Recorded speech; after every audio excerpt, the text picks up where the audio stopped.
শঙ্খ sir বারে বারে বলেছে তুমি চলে গেলে দিদিমণি একা থাকবে কি করে, তোমার কি একটুও বুঝবার নেই। তারপরে উনি বললেন যে তুমি যা টাকা পাও তার ডবল টাকা এই লকডাউন পিরিয়ডে দেবো। এখন তো তোমার কোনো অসুবিধা নেই। শঙ্খ স্যার তোমাকে ঘুষ দিয়েছেন? ঘুষ বলছেন কেন দিদি? ঘুষ কেন হতে যাবে? আমি এখানে আছি বলেই তো উনি খুশি হয়ে আমাকে দিয়েছেন। তোমার শঙ্খ স্যারের চরিত্রের যা প্রমাণ পাচ্ছি না আস্তে আস্তে। ম্যাডাম আপনি অন্তত এ কথা বলবেন না। উনি দেবতার মতো মানুষ। আপনি একা থাকবেন বলেই তো উনি আমাকে এখানে থাকতে বলেছেন। আপনার জন্যই তো। কে বলেছিল? কে উনাকে মাথার দেবে দিয়েছিল যে আমার জন্য থাকতে হবে? আমি বলেছিলাম? কে উনাকে বলেছিল এত কিছু করতে? সে কথা আমাকে বলছেন কেন? সে কথা তো আপনি স্যারের সঙ্গে বোঝাপড়া করে নিতে পারেন। এখন তো মনে হচ্ছে আমার চাকরিটাই চলে যাবে। তোমার মতো লোকের চাকরি চলে যাওয়াই উচিত।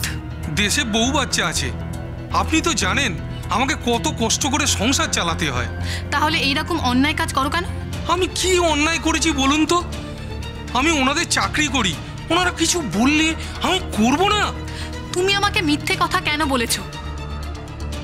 আমাকে সোজা কথা বলো। আমি তোমার কাছ থেকে আর কিচ্ছু জানতে চাই না। জানো, আমি তোমাকে পুলিশে ধরে দিতে পারি। শঙ্খ স্যার আমাকে বলতে না করে দিয়েছিল, আমি কি করব? ও, শঙ্খ স্যার যদি বলে কারোর গায়ে আগুন লাগাতে, তুমি লাগিয়ে দেবে? শোনো, আমি কিন্তু তোমার নামে থানায় কমপ্লেন করব। আমাকে মাফ করুন দিদি, আমি আর কোনোদিন আপনার জন্য খাবার কোথাও থেকে আনবো না। কোথাও থেকে আনবে না কেন? বাইরের থেকে আনবে। কিন্তু না, আমি তোমাকে আর বিশ্বাস করতে পারবো না। ঠিক আছে ঠিক আছে, আমি আর কোনোদিন করব না। দিন টাকা দিন, আমি বাজার করে নিয়ে আসছি। কি খোলা পাবো তাও তো জানি না। খোলা না পেলে না খেয়ে থাকবো। বলছি দিদি, আমি এখানে রান্না করে খাই, আলু সেদ্ধ ভাত, আর শঙ্খ স্যার ঘি কিনে দিয়েছে। আমি আপনার জন্য রান্না করব, খাবেন? Shut up!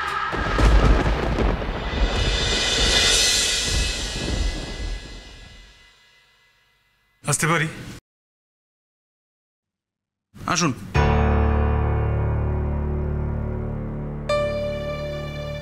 ঠিক আছে, আমি অ্যাজ আর্লি অ্যাজ পসিবল পৌঁছাচ্ছি। আর বলবেন না, আমাকে এক্ষুনি বেরোতে হবে। এরপর এক ঝামেলা চলছে। হ্যাঁ, লকডাউন, তারপরে আমফান, যা তা অবস্থা।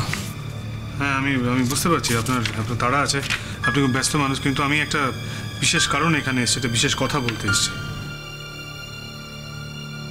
কি হয়েছে? বসুন। না, আপনি এখন তাড়ায় আছেন। 2 মিনিটের জন্য বসুন, ম্যাক্সিমাম 2 মিনিট লাগবে কথাটা বলতে। সেই কথাটা যতক্ষণ বলবেন ততক্ষণ আপনি বসুন না, ততক্ষণ 1 কাপ চা খাওয়া যেতে পারে। আপনি চা খাবেন? আপনি তো জানেন যে আমি চা খাই না। ও হ্যাঁ, আপনি তো চা খান না। আচ্ছা বলুন, কি ব্যাপার? আসলে ওই মোহর অনশন করেছে।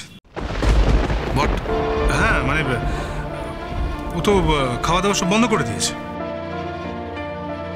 শঙ্খবাবু, আপনি জানেন কিনা জানি না, আমি এই মুহূর্তে অনেক বড় বড় বিষয়, মানে যেটাতে গোটা পৃথিবী জড়িয়ে আছে, এই সমস্ত বিষয়ের সাথে জড়িত সেই সব ঝামেলায় ফেঁসে আছি, বুঝতে পারছেন? আপনার কলেজের একজন স্টুডেন্ট খাওয়া বন্ধ করে দিয়েছে, সেইটা নিয়ে আপনি আমার কাছে কমপ্লেন করতে এসেছেন।